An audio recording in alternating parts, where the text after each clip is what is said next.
Welcome to the Politics of Everything. I'm Amber Daines, your host and podcast producer. This is a half hour of power, a podcast dropping every week where I unpack the politics of everything, from money to motherhood, nutrition to narcissism, startups to secularism, the environment, quality, and much, much more. Our guests are seasoned in the field or topic of their choice, even if you've not heard of them yet. This is a non-partisan show. So while I love exploring varied views and get a buzz from a healthy debate of ideas, this is not a purely blue, white, green program. Please subscribe, tune in and enjoy the politics of everything. Presenting is something we all need to do at some stage of our lives, perhaps through our own wedding speech or making a board presentation, hosting a webinar or doing an investor pitch. As a former TV reporter turned professional presenter and communications coach, this is in my wheelhouse. But for so many people, it becomes something they have to master, and sometimes they find it hard to manage that all-important preparation and delivery. While I have my own presentation style, I'm always keen to find out how others present and how they manage their style of presentation, whether that be in person or online. Enter communications specialist Monica Lunin, and she's the founder and co-director of consultancy Mojologic, where she works with the best to make meaningful change for their clients. She's also the author of a new book, What She Said, which explores 40 inspiring speeches from women throughout history, delving into how and why they were so impactful in creating positive change and how we can apply these lessons to the workplace. Her fascination with communication can be traced back to school and university, where she was an avid debater and public speaker. Her academic pursuits in political science and international relations gave way to a career in business, and the power of persuasion has always permeated her view of the world. Monica wants to live in a world where ideas flow, leaders are brave, and salespeople don't make you cringe. As a sought-after consultant, facilitator, and speaker, she has worked with companies like AMP, Macquarie, EY, Qantas, and Suncorp to motivate and empower behavioural change. When she's not attached to a lapel mic, you can find her swimming at Manly Beach in Sydney, skiing down a mountain, clearly not in Sydney, cramming for a book club, or negotiating with teenagers, something I also can relate to. So welcome to the podcast, Monica. Thank you, Amber. Really glad to be here. I'm excited to share that my only podcasting platform of choice since I launched The Politics of Everything in 2017 has become my first sponsor. Check out the podcaster discount link in our show notes and stay tuned to find out more soon. So tell us about maybe your first paid job and whether that sort of was a springboard to anything for you career-wise way back when. I don't know if it was a springboard to anything career-wise, but it was certainly, a real foundation piece in how I look at the world. So back when I was in high school, I got a summer job working in housing commission. Okay, interesting. In Toronto, where I'm from, in Canada, big city, lots of different housing commission complexes scattered throughout the city. And I did that for 6 years. So 6 summers I would go and work in housing commission. And some of the complexes had swimming pools. And I was a lifeguard and a swimming instructor and got to work with a small team and got to really get to know the residents of these housing commissions. So what that did for me was sort of blast out of my consciousness if there was any lingering belief that people are born with certain talents and abilities, then those evaporated quite quickly. People are just people. So the circumstances that led families to live within housing commission, you saw some interesting sides to humanity, but also just wonderful humans. And, the bad behavior that you see in those environments, you could equally see in a country club environment, which was another job I had down the track. So all the extremes of society coming together, I guess, exactly. In some ways from socioeconomic point of view, but I guess there's commonality in some experiences as well. Yes. So how did you decide what speeches made the grade in your new book, What She Said? And did you have a core criteria, or was it just things that you had loved or other people had recommended? What was the process like of curating that? Because I can imagine there would be more than 40 that you could have picked. Yeah. Oh, yeah. There were hundreds that I looked at and examined. And the process started out a little bit scattergun. And then I kind of dropped into what you could reverse engineer and say there was a process there. Once I worked out that what I wanted to do was organize the book in terms of themes of persuasion. So there's 10 different chapters to the book, which are 10 different themes from, how you inspire and motivate, how you change hearts and minds, how you provide guidance, advice, and wisdom. So as these started to emerge, then I went looking and went to categorize categorize the speeches I already knew about. I did ask lots of people, what impactful speeches have you seen or heard by women? But most of the research was conducted by me. There were some women that I knew had made a mark on history, like Dorothy Parker. I would put her in that category, but I wasn't aware of any one particular speech that she had made. Just lots of probably have all heard of. So I went looking for the speeches from some women that I thought I wanted to include in the book. And then I think on a speech by speech basis, as I was evaluating the speech, any speech, whether it's by a woman or a man, I think the first thing is, does it make an impression? So there's kind of that stand back and just let it in, listen. Does it impact you in some way? And then I look closer. So what's common for all of the 40 speeches in the book is that they all had a sense of purpose. So even if that purpose wasn't overtly stated, you can always tell what a powerful speaker, at least the ones that have made a mark on history, what they were trying to achieve. Right. That's a really nice process, though, I imagine, too. You must have enjoyed it in some way because obviously you're drawn to communication and these speeches perhaps had an impact on you and others around you. So it must have been quite an enjoyable process, even though I imagine at times it was hard to select.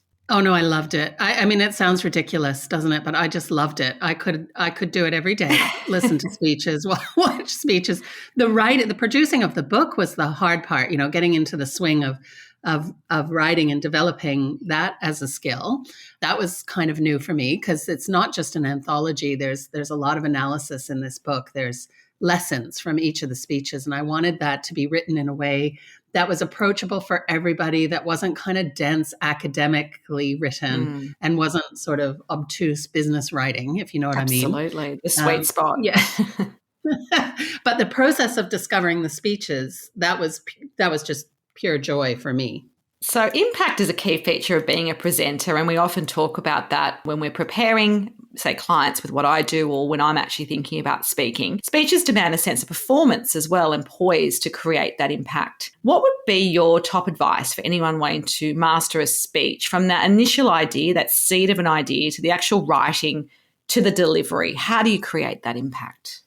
Mm-hmm. So I think the reason why people come on presentation skills training courses rather than just get the information out of a book or from a general source is that it becomes quite personal, because actually the process is different for everybody depending on, how you think, your attitude towards public speaking. So I know you say, Amber, that this is a skill that's in your wheelhouse, but for many it's terrifying. And for most people in between the two, it's something that is often resisted. So I'm about to give some general advice with that giant caveat that, the way that you should approach it should be tailored to, your attitude towards public speaking and how you already know that you come across. So raise your self-awareness. Given all of that, a great place to start is to determine what's possible in the time that you have available. So wouldn't it be great if we could all take a month to prepare a meaningful speech and ponder, think about what the difference is that we want to make, what the delta is, go away and think about some creative ideas, craft, rehearse, re-rehearse, prepare, and stand up and deliver as though it was off the cuff. I mean, that's the gold standard. But the reality is, especially in our working worlds, is that is not usually possible. We're often called upon, sometimes with a week, maybe a day, maybe 24 hours, or in the worst case scenario, perhaps 10 minutes or less to stand up and Excellent. Yeah. And how I said sometimes people classify public speaking as one of their biggest fears. Oh, yeah, absolutely. Yeah. And often I find in my work that tracks back to some incident. Oh, like standing up in and forgetting like your speech in the school debating kind of club, or yeah. or your boss throws you in the deep end in what they think is, a low risk environment, but you just character building. Did you say that happened to you? No, I'm just thinking, and I think it's character building. Sometimes people just go, well, if you want to be, get good at your job, here you go. And don't give you the tools, don't give you that. I think a lot of it's mental. That's my experience anyway. It's being in the mindset, it's feeling calm, it's being in your body, all those kind of things which feel to some people a bit woo-woo, but I think it's so important. I mean, you literally can't be running from a meeting and checking your phone for emails and then get on stage and expect to deliver an amazing performance. You cannot. That's exactly right. And it doesn't take long. It's not like you need to clear an hour to do some deep Zen meditation. It's not that at all. But you do need to get yourself in the mindset before you take the stage that, you project yourself into the future. Imagine you've delivered the best speech of your life. Take a few deep breaths, center yourself. I often give the advice, even if you have very limited time and you're not into rehearsing your speech, just rehearse your opening so that at least you can sort of launch yourself into the right start. And then a speech that starts well typically ends well, as long as you've done some preparation or have some sort of structure. So getting yourself into that mode is critical, not just for the big podium speeches, but I would say even when you're going to chair a meeting or participate in a discussion, any kind of discussion forum, you should remove any potential distractions from your way. So you're right. You shouldn't be checking your phone, thinking about your last meeting, because that's on your mind. And I think that's actually doing your audience a disservice. You're there to provide them with something. So if you're going to take up, let's say 10, 20 minutes of somebody's time, or even an hour, some long form presentations take quite some time. If you're going to take up people's time, you need to be absolutely clear on what you want them to do with the information you're giving them. What do you want people to think, feel, or do? And if you're not clear way back when you were planning your presentation, then there's a lot more work to do. So often in business, people come out of presentations, when they're in the audience and they think, I'm not sure why I was listening to that. I don't know. What was in it for me? Yeah. What was in it for me? So I think that in those instances, the presenter has failed in their communication responsibilities. Yeah, absolutely. So what are your preferred presentation tools when you get ready to present? And do you have any special way that you get yourself ready that you'd like to share with us? And I'm only thinking of that because I remember years ago seeing Barack Obama, the former US president, actually raps before he used to give the State of the Union address. That just got him in the zone and got his vocal cords ready, and I guess it relaxed his body. So are there any things that you do? That's so interesting. I hadn't heard that, but when you think about Barack Obama's speech style, it's very rhythmic. Absolutely. So perhaps the rapping kind of got him started in the right direction. Look, I do try and take my own medicine, so I rarely have time to rehearse a speech end to end. I mean, for the big ones, for the keynotes, I absolutely do that, and I try to get it to the point where I can deliver it so that it sounds unrehearsed. As I said, that's the gold standard. But in many instances, especially in longer form, facilitation environments, I do rehearse my opening. So I know what the first couple of minutes are going to be. And then that allows me to settle in to the room. Because I'm not thinking about what to say, I can connect with the people.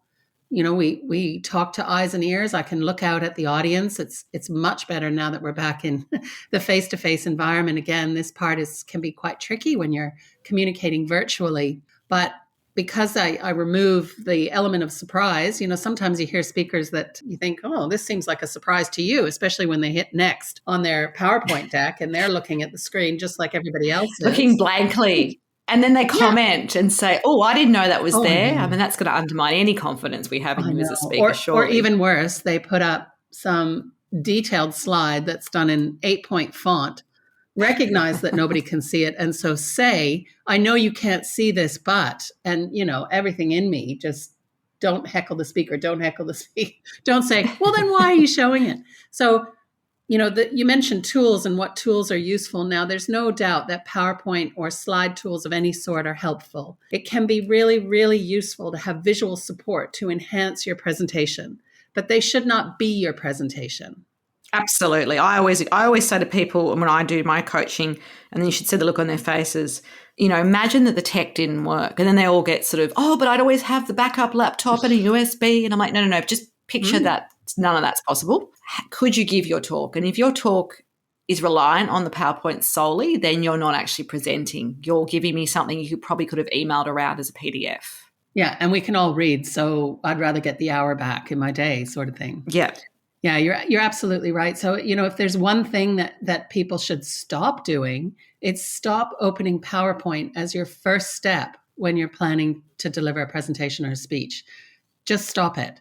It tends to sort of I think the way that our very talented Marcoms people these days create slide deck templates is for documentation, not for visual support. Absolutely. So, they're kind of more and more. In fact, I think it's gotten even more this way in the last 5 years or so.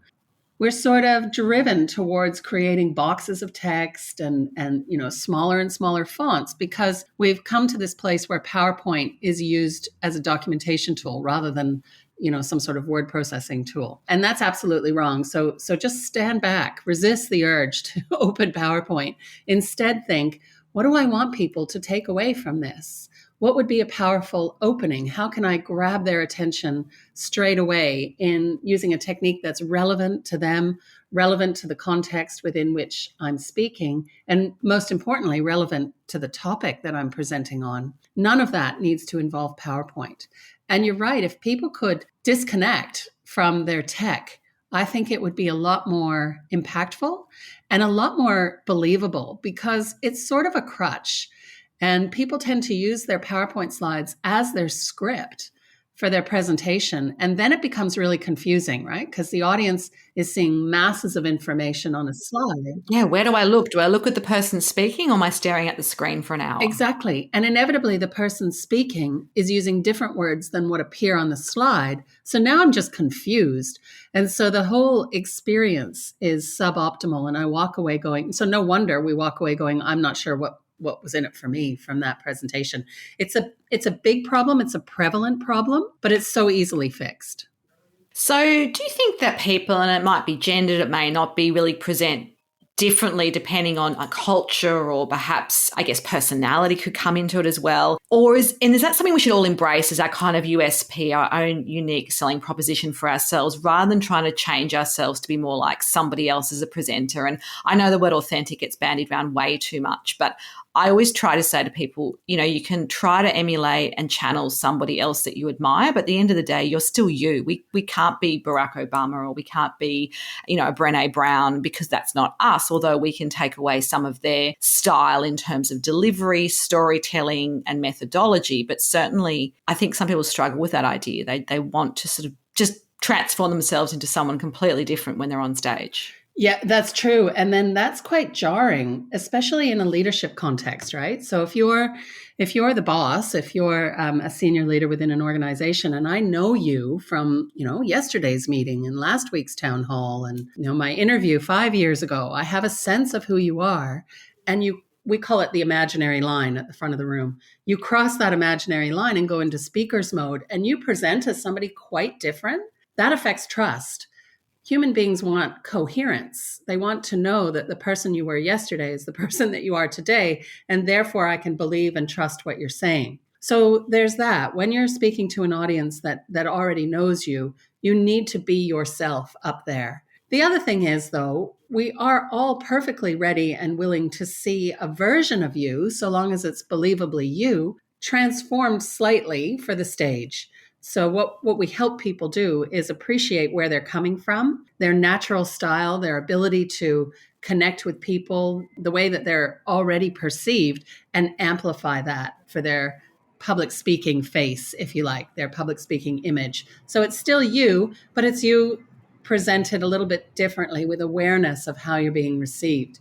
So there's so many great examples of powerful speakers and speeches out there. Most of us are familiar with them. Most of them are men, though. So, and I was the same. If you asked me to list the speeches that I found most impactful, I would talk about Barack Obama, Martin Luther King, JFK, perhaps Winston Churchill. These are the speakers that come to mind. And you don't have to look far to find powerful speeches by women, but they're just not as, we don't reach for them as quickly. They're not as prevalent in our society and in the literature on public speaking. So that's, and not as referenced, I think. Yeah. And so if you can't see the example, then how can you be it?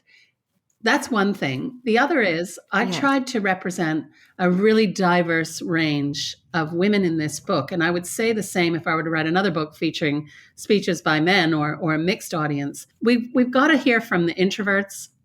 We've got to see what technical people look like when they're delivering technical information. It's certainly useful to see the politicians that are comfortable with that the visionary type stuff. I want to see differences in terms of ideology, not just one political persuasion represented. And whilst that might annoy some people, I think it's really critical because we could quite easily fall into this trap of thinking, oh, well, public speaking or communication, it's really only for those sort of people. And that's not right. Extroverts, for example. Exactly. Yeah. Audiences matter so much when we present. And one of the things I always get my clients to think about is before you put pen to paper, before you even think of an idea, who are you really talking to? And obviously we need to prepare speeches or messages or even board presentations or meeting notes that we can allow us to win that audience over no matter who they are. I tend to create quadrants that allow my audience, I guess, to think about my audience in a quadrant and then think about how I might mirror them. So if you're action orientated, what do I need to say with action words or do to actually demonstrate that? Process orientated people, traditionally that might be your accountants and finance people. I'm being very stereotypical, I know, or tech people. People orientated, so your extroverts or your natural public speakers, your leaders, your teachers, your leadership teams and CEOs, and idea orientated people. So they might be more your academics and researchers as well. Do you have a way in which you kind of think about audiences that might be different to that? Yeah, almost exactly the same, Amber. I promise, audience, we didn't collaborate before. We did not collaborate. So I tend to default to the Herman Brain Dominance instrument, which gives you a view of different thinking preferences, again, in 4 quadrants of more left brain versus right brain, or more cerebral, I think, versus limbic, I feel. It's very, very similar. It allows you to divide who might be in your audience into 4 different thinking preferences. So there's 1,000,001 models out there. There's social styles, there's DISC, there's somebody told me about one recently that has birds that represent each of the quadrants. They all do something slightly different, and obviously we have our preferences. But what they all have in common, and this is really critical in building presentations that appeal to a wider range of people, what they all have in common is they remind us that not everybody thinks like you. So if you're going to be impactful or effective as a communicator, you need to remember that the way you like to receive information might be quite different from the way somebody else likes to receive information. Now, if we were in and it's all about influence. So if we were in a one-to-one environment, let's say you were a prospective client and I was trying to win some business, then I would be able to situationally adjust, use the ideas and examples and mannerisms that I think would be most impactful for you based on which quadrant you're in, right? Yes. But when you're talking about a presentation, which is one to many, you need to adjust your communication so that it appeals to the widest range of people. So have you got something in your presentation that appeals to those action-oriented people? Usually in business, that means put your ask up front. We've talked about what's in it for me. That has to be clear. We write executive summaries for these sorts of people. Have you provided it, especially in a long form presentation, have you provided an agenda? Is there something you can do to put the process-oriented people at ease so that they know what's coming next? Have you thought about the next steps? Is there a plan? Have you looked at the details? So you need to make sure you don't say things like, oh, don't worry about this, we'll sort that out later, because you will alienate those process-oriented people who will say, yeah, right, I'm not listening to anything you're saying from this point on.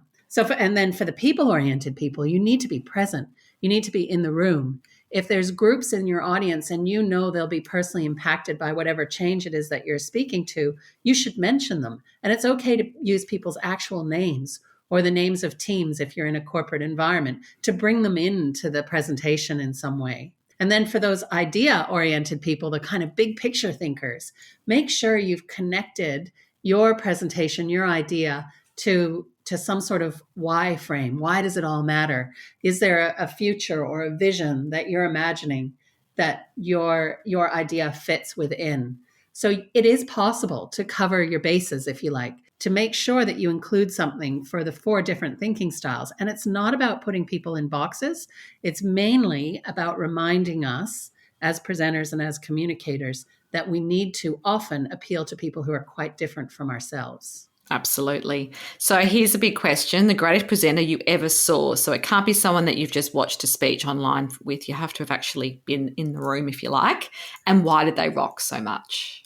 Wow. I'm not entirely sure I can answer that. Do you know who? What, Do you know what I'm gonna- can I diffuse it by saying one of the greatest? Then? Yeah, because I could come up with a list of 10 because this is, this is what I do, watch speeches. But I'm going to go back in time to a philosophy professor I had at university back in second year. So that I'm pretty old. So that's a long, long time ago. And I still remember what he did and what he said. So he was delivering some pretty heavy content. He was, long way into his career at the time. And you're probably aware that a lot of academics, they just pick down from the shelf what they did last year and the year before and the year before and go through it almost by rote often. But this guy didn't pick up a piece of paper, and he was delivering, in this case, it was a lecture on existentialist philosophy. And he started with a question, and he walked, through the auditorium or the lecture theater that we were in. He engaged with people. He asked real questions. When he spoke from a place of authority, for sure, but also authenticity. I could feel his passion for this subject, which previous to this lecture, I knew nothing about. And the reason why that particular lecture, and it is, it's partially a speech, I suppose, was so impactful is that not only did I learn something that day, which was the whole point of the lecture, but that has stayed with me all these years, and not just stayed with me, sparked an interest in finding out more. And it's something I'm still interested in. That's great. That's amazing. I love when those people stick with you for all that time. And you've probably seen loads and loads of speakers since then. So yeah, I wish more business presentations jumped out on my list. Death by PowerPoint, as they say. No, we don't recommend that at all, anyone listening.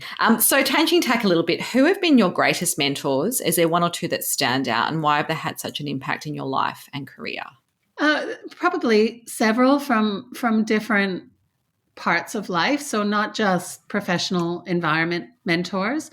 I'd say, in terms of the way I think and remind myself to think differently than maybe my natural mode, I have to say my dad is one of the biggest influences in my life. I grew up in a household where you couldn't just make a proposition or a claim at the dinner table without the appropriate amount of evidence to back it up.